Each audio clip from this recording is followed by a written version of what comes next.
Hello, everyone. I hope some people are waiting for me. I know that a couple of people will be here shortly, and I'm going to give you a couple of little run through important steps here before we start the talk. Although today the title is of Dr. Kathy's office hours, that's what I call it, is I'm so rattled I don't know how to trust myself anymore. As you join me in the call, if you'll leave me a little comment on the side of the page there in the comment section, that way I'll know you're here and that you can hear me and that all is going well.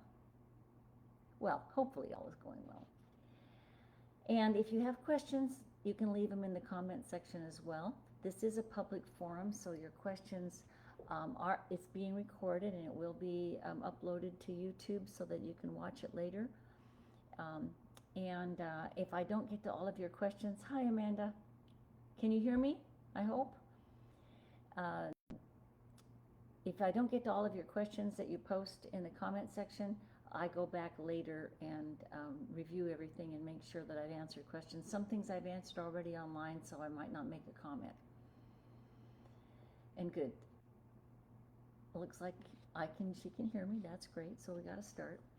Looks like we've got a few people that are watching and are lurking, and we're not going to say anything until maybe a little bit later, and that's okay. So what I'd like to do at the office hours is kind of give you a rundown of what we're going to be doing next month in November. It's still October, but I want to talk about the events that are coming up and the resources that are available for people in neurodivergent relationships. Remember, I consider it a neurodivergent relationship because the operating systems of a neurodiverse person and a neurotypical person often diverge. Sometimes they clash and collide. But these are two very different operating systems, and when you try to understand what's going on here that's causing such heartbreak, it isn't so much what you're talking about, but what's going on between the lines. How the systems interact is what I talk about. So in this Facebook Live, we'll talk about trusting yourself. You're worth so much more than your neurodiverse partner or neurotypical partner may know. Trusting yourself is the first step to taking back your life. We'll talk about standing up for yourself and recapturing the real you. Now I want you to think about that. You can come to stop trusting yourself because you're either a neurotypical or a neurodiverse person trying to engage with somebody with a different operating system. That's, in simplest forms, it's sort of like trying to speak English to a Chinese-speaking person who knows no English, or a French person who knows a little bit of English but doesn't know your particular dialect. Maybe you're from New Zealand. So these different languages convey different meanings in the way we say things, not just the words that we use. We often may use very similar words. So you begin not trusting yourself because you don't feel understood. You're not connecting with that other person. Something keeps getting in the way. Now, this has really been true for neurodiverse people all of their lives, by the way. One of the reasons that they have developed masking and some other behaviors is an attempt to fit in, be liked, follow the rules, and that sort of thing. But neurotypicals who are engaged in loving relationships with someone who's neurodiverse will also have that experience of not being understood, not being heard, not being appreciated. So you get rattled. That's the title here. I'm so rattled. I don't know how to trust myself. And you get rattled because you're aware that something isn't quite fitting. Okay, now before I get into the topics of the month, I want to remind you that if you look in the settings for this conference, I've got two links there for you. One is the meetup group where neurotypicals can join and just get exposed in a general way to this topic. You are able to attend video conferences and even chat with other members on the meetup page a little bit about what you're learning. But it's mostly sort of to get you, this is for people who haven't experienced much in the way of therapy or digging in and really exploring these clashes of realities. And then the other link is resources for neurodivergent relationships. That'll take you to Dr. Kathy's Learning Center. That's where I have my online courses. We have community forums where there's a forum where both neurotypical and neurodiverse folks can go in and talk with each other. There's a forum just for neurotypicals. There's a forum for professionals who want to learn more about working with neurodivergent families. And I even have a course for employers to learn more about developing their neurodivergent teams, because no matter where you are with your autism, for example, you have autism in every setting. And so it's important to learn how to work in those different settings, still being true to yourself, right? And being respectful of other people's truths as well. So take a look at those links. Those links will also take you to my books and how to link into the podcast. And then we have several different, webinars to attend. One is just a regular webinar for the neurotypical premium forum group. We also have a webinar for both our people taking the course, our neurodiverse and neurotypicals, and the neurotypical folks in the premium forum. They can get together and talk about the topic. I also have after party webinars that are open to both. And the after party conferences are on the topics that I might present at the podcast. So hopefully you'll be listening to the podcast and then want to talk about some things that you're hearing on the podcast, and you may want to talk about just to other neurotypicals. Some after parties are just for NTs. Some after parties are for both neurotypical and neurodiverse. And it's all explained for you on my calendar, on my websites. And so it'd be at Thinkific and ASD-NTrelationships.com. It's all, the calendar's there, and you can just click on the calendar and see what's happening and hopefully join. So here's the topics. And by the way, please make sure you leave a question as I'm bringing up these subjects. We don't have to answer questions necessarily about this topic of feeling rattled, although I know you all do. So let's see here. The first video conference is, how did I get so negative about myself? How to recapture the real you. That's on November 5th. And that's for neurotypicals.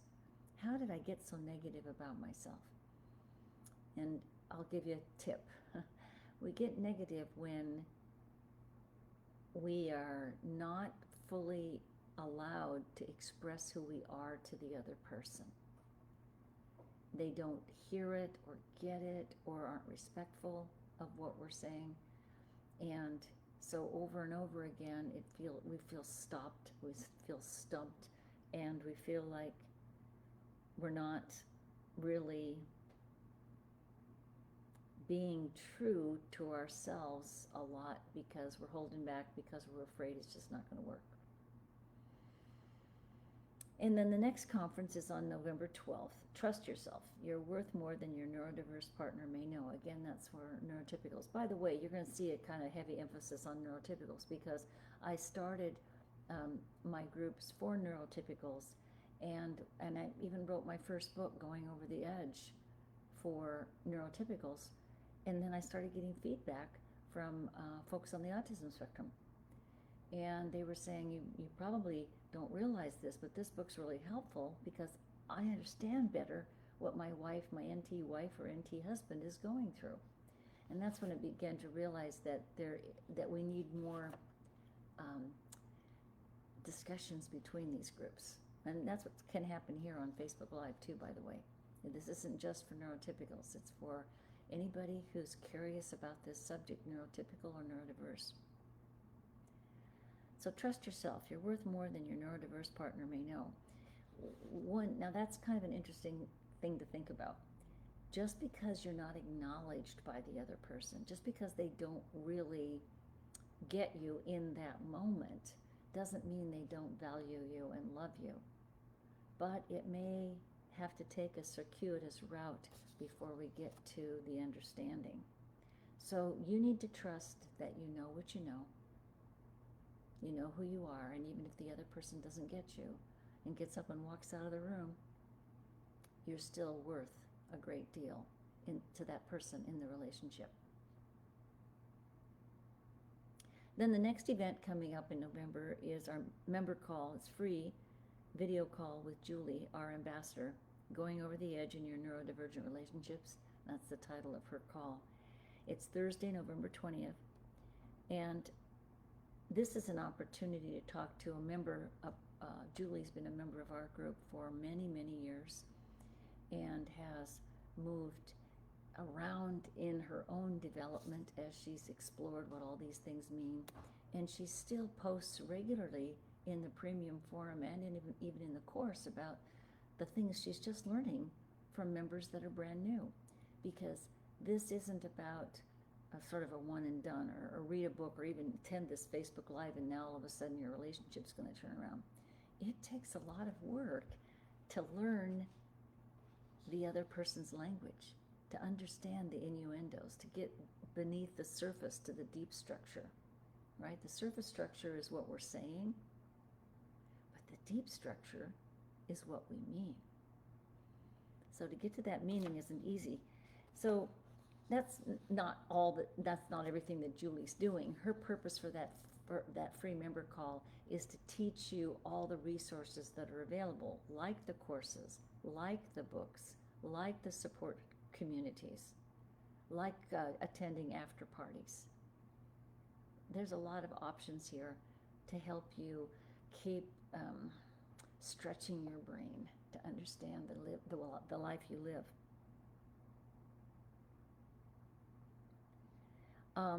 Then the first joint community after party of the month is November 5th. That's Embracing Life's Challenges. So that's the name of the podcast, Embracing Life's Challenges. You'll listen to the podcast or not. You don't have to, but it's helpful to listen to it. And then we all get together for an after party discussion, live video. And all of the videos are recorded, by the way, but I only save the audio, not the video. And they're saved at the premium forum or at the course that's related to the podcast. So if it was the course for couples, it would be on that, in that forum. And if it was a podcast for professionals learning about this world, it would be in their forum. But you're welcome to attend live if you are a member of any of those groups. So Embracing Life's Challenges is really about, it sounds kind of trite, I know, but if you're going to get through hard times, you really have to put yourself in a positive place. You need to recognize that whatever is wilting or melting down in your relationship is an opportunity to grow your heart and your spiritual awareness even greater than it already is. These are relationships that force us to grow, don't they? They force us to have to rise to the challenge. You just can't walk away and be a helpless victim. That won't work. And all you have to go to, if you want to sign up for the courses that these podcasts are related to, you'll find that on the link that I have at the top of the Facebook page here that says Resources for Neurodivergent Relationships. Another podcast after party discussion is Understanding Compromise in Neurodivergent Relationships. So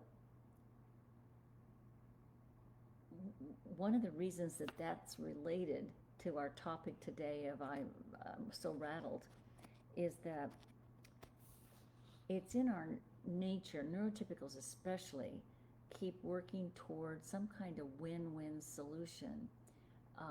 And compromise is supposed to be a good thing. You know, each of us gets something we want. The problem in a neurodivergent relationship is that neurodiverse folks tend to lean toward transactional interaction. They're looking to get something done, to prove a point, to be right about something. And so compromise, when you offer a compromise to a transactional person, they tend to see that as weak, and they're going to prove you why it's wrong to compromise. So I think that we have to learn how to move our neurodiverse person off of that need to win, because that compromise, I hope that makes sense. I hope if you have questions about it, please ask me. This is a complex one. It doesn't mean that neurodiverse people don't value compromises or justice or fair play. It's just that they get triggered by the transaction itself and want to win it, as opposed to what's a solution that would work for everybody. And a compromise shouldn't be some watered down thing that doesn't really work for anybody at all. What's the point of that, right?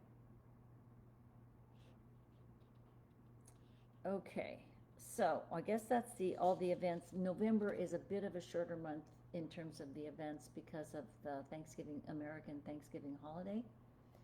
And then December will be also short. There won't be quite as many video conferences, again, because of the Christmas and end of the year holiday.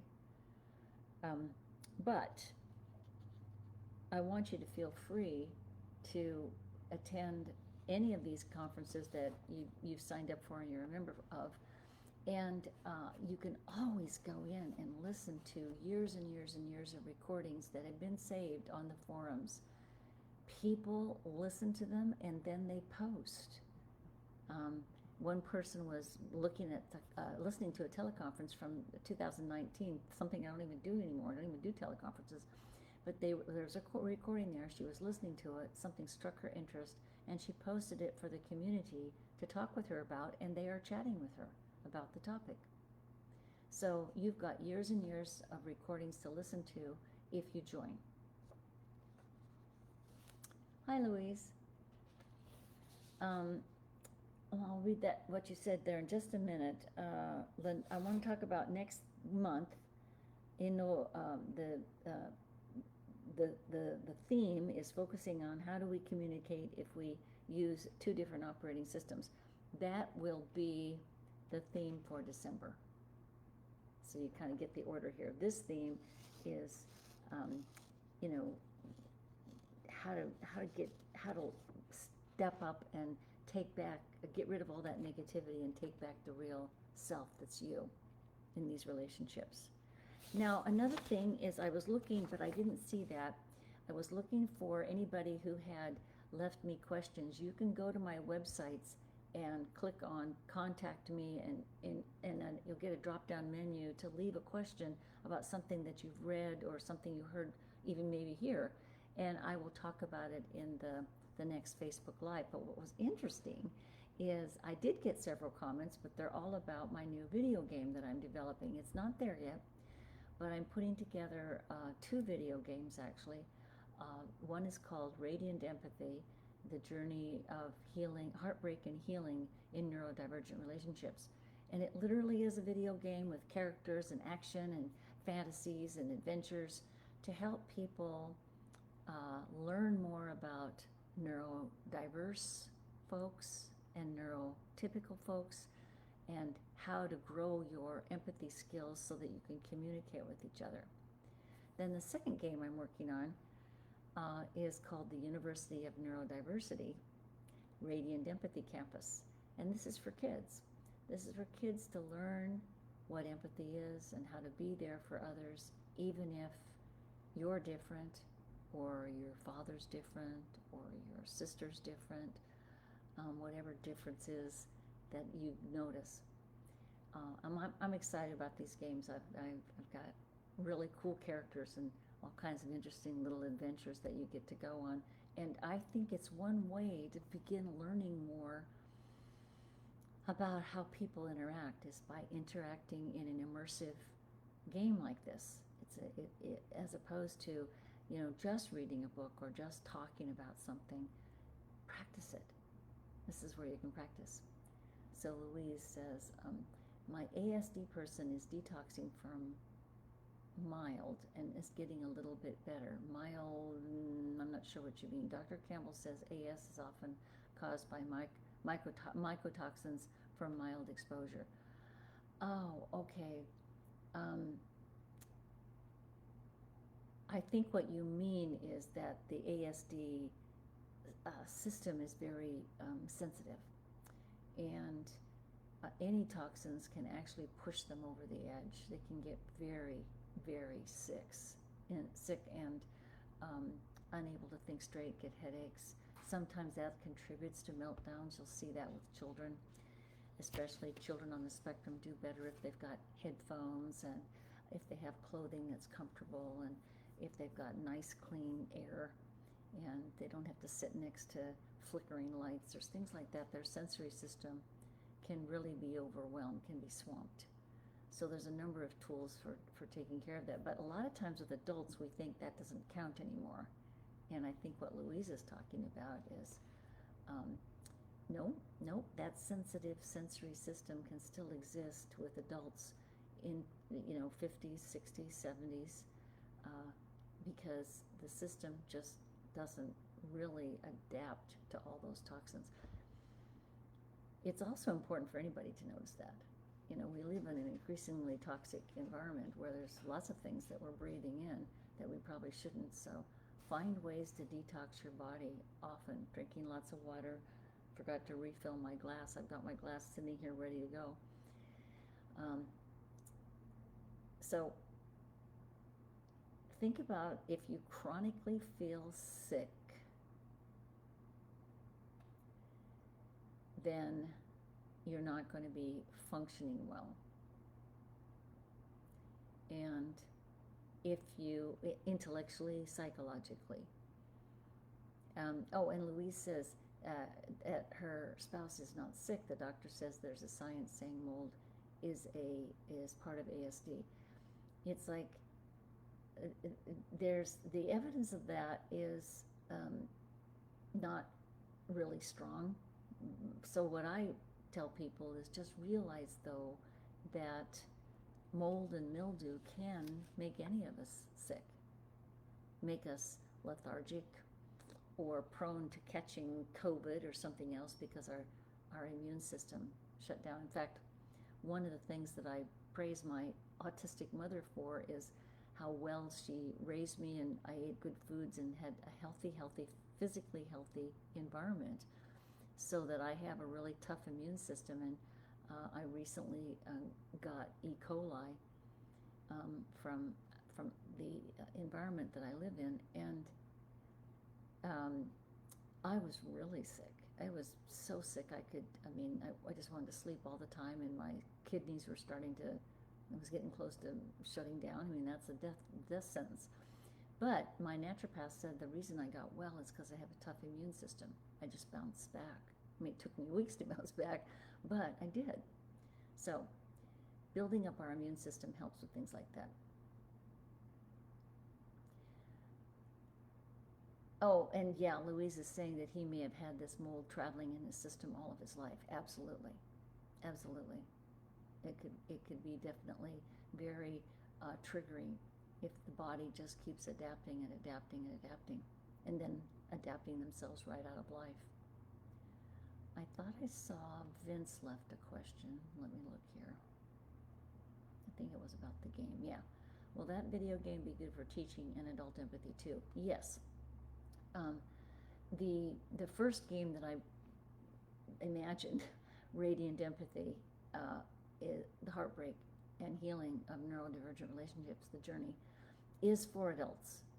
All the activities in there are adult and relationship oriented. It might be suitable for college students, but absolutely, empathy is multifaceted. So learning empathy is not the same as being born with the native ability to be empathic.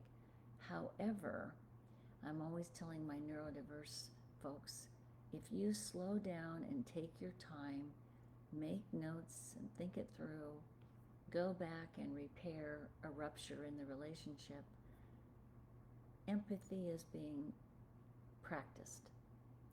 So the goal of the game is to get people to practice it more often. See? So human beings can learn almost anything if they practice.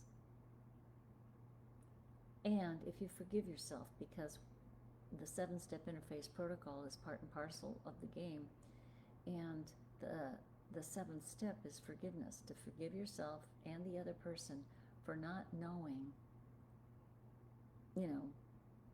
not knowing that you didn't know, right? Not knowing that you didn't get it.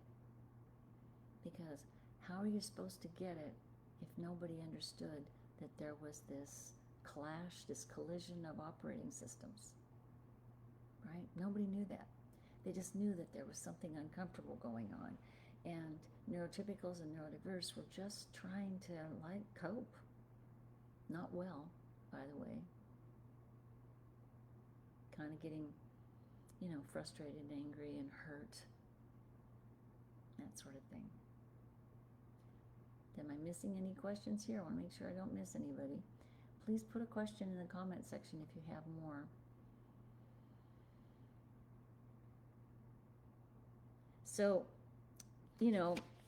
one of the things that happens when you come to the live after party conferences is that you get to hear other people tell their story, and it sounds a lot like yours.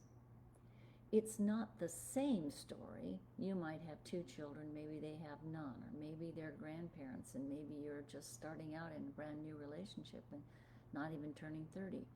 Doesn't matter. Maybe you're living in Germany and somebody else on the conference is from New Zealand. It doesn't seem to matter where you live, what your job is, how many kids you have, how much money you have. What we're talking about is the interaction of these systems. It's like chemistry. When you take chemistry, you have to be supervised at first so that you don't mix something together that could explode, right? Or make a terrible smell. Or you can't sit 2 things down right next to each other even sometimes. You have to learn to use the tools of the chemistry lab, and you need to understand that there's interactive effects. Right? So with neurodivergence, what we have is 2 very different operating systems interacting and stirring up trouble. Because if you use a neurodiverse system to make sense of a neurotypical world, you will be wrong. And if you use your neurotypical skills to understand the neurodiverse person, you could be wrong. Because it's not so much what the person is saying. That's why one of my books is Empathy is More Than Words. It's how we're putting it together. It's what the deep structure is about that we have to look at. We have to trust that I know what I know about me. I don't need to be rattled. I'm clear who I am. And I may not know everything about you, but I trust that you're trying to help me get you. My goal is to be curious about your operating system. So we're not at the Christmas season yet, but we're sort of moving into fall.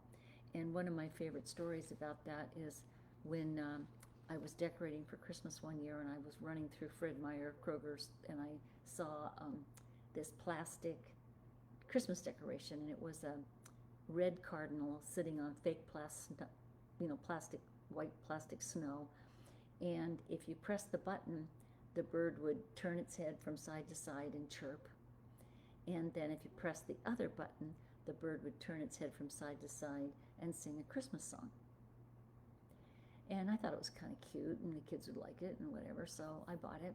and I set it right by the door so people could play with it, push the button and listen to it. And I hadn't had it more than a couple of days when my daughter, who was about 11, my autistic child, she comes to me, and I had my office in my home then too, and she comes up to me and she says, "Mom, there's something wrong with your bird." She called it my bird. Don't you think that's kind of interesting? It's a sort of a neurodiverse way.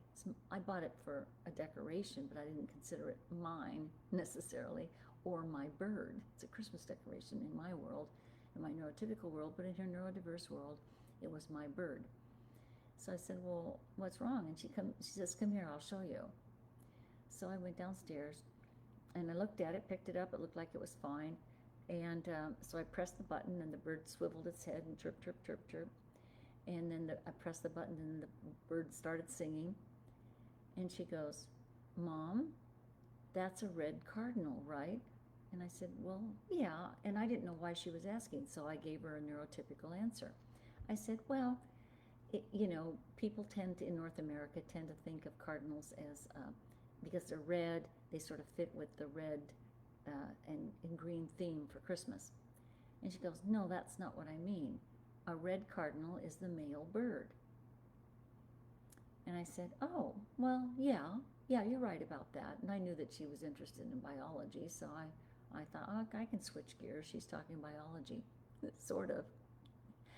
And she said, "So it's not a female bird?" And I said, "Well, yeah, that's okay. It doesn't have to be a female bird because they want the red color." I kept trying that tack, but it wasn't getting anywhere. And she said, "Mom, when the bird sings, it's a woman's voice." And then I started laughing because it was really funny that she observed this. However, she's neurodiverse. She was serious. That Mom's bird was wrong. There was something wrong with Mom's bird. Remember, that's what she told me. There's something wrong with your bird. It's a male bird with a woman's voice. Now we can go into what's politically correct here, but she was hurt when I laughed. She recoiled and looked at me suspiciously, and because all she was doing was trying to give me information that she thought I might need. I didn't care. I care about her though, but I didn't care about that bird. So I said, "Oh, the reason I'm laughing is that we can tell everybody that Christmas at our house, we are welcoming all genders." That she got. And she said, "Yeah." She connected it. And then the bird wasn't wrong anymore. But she was 11. So it's tricky, isn't it? You hear the surface structure. Something's wrong with your bird, and you're supposed to figure out what on earth that means. But then she offered to show me. And as she showed me, I still was puzzled, but I wanted to get to the bottom of what she was telling me. Why can't we do that without being defensive? Right? Why can't we do that with each other rather than assume that the other person is just wrong or bad or out to get me? Right? And I know it's easier with our kids because we tend to be more tolerant of them. But with our marital partner or our sweetheart, we can be more tolerant there too, because I know we expect them to understand us deeply without much effort. But unconditional love is a little, we can let God love us unconditionally, but other adults we might need to communicate.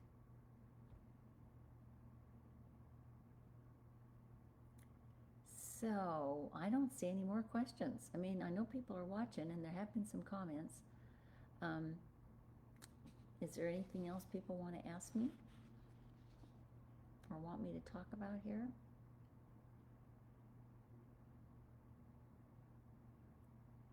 I can go back a little bit to what Louise has been talking about with mold and toxins, mycotoxins. Um, you know, uh, we don't have anything definitive, but we do know that these toxins seem to be much more difficult for people on the spectrum to manage than neurotypicals. So, uh, and you might even notice that um, neurodiverse folks are very careful about what they eat if they're adults.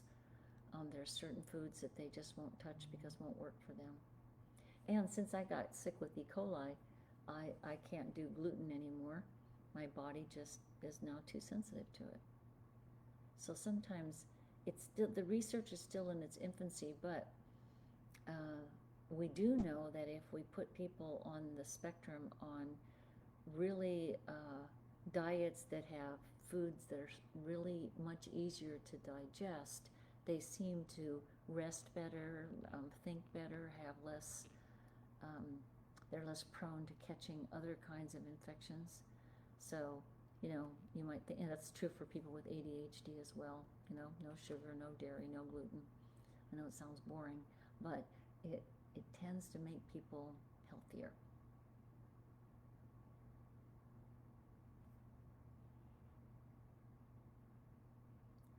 So a lot of times I start to cut people off and then there's a last question, so I don't want to do that. But I do hope you join one of our groups and learn more from each other, because one of the things that has been starting to happen when I'm mixing my group with both neurodiverse and neurotypical is that they're getting to hear lessons from other people's partners that they had no idea was true. They'll say, oh yeah, my wife says that, or yeah, oh my goodness, my husband does the same thing. And it's not about husbands and wives just swapping funny stories. It's really starting to understand the patterns of these systems interacting and how we can make the systems interact in a more loving way by using the 7-step interface protocol, which I talk about in my course, in my books, my podcasts. Well, I guess we're going to wrap it up then. If you want to post a question here after I close down, go right ahead. I'll answer your question.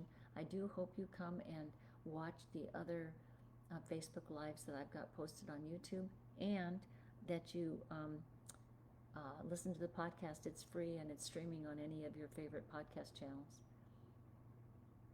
And I'll buy a book, anything to help get you over that hump of why are you so rattled. You're rattled because you don't know what's going on. And if you read and learn more and talk with other people that are living this life, you won't be as rattled. You might still be rattled because it's a lot of work. But I think the work makes you stronger.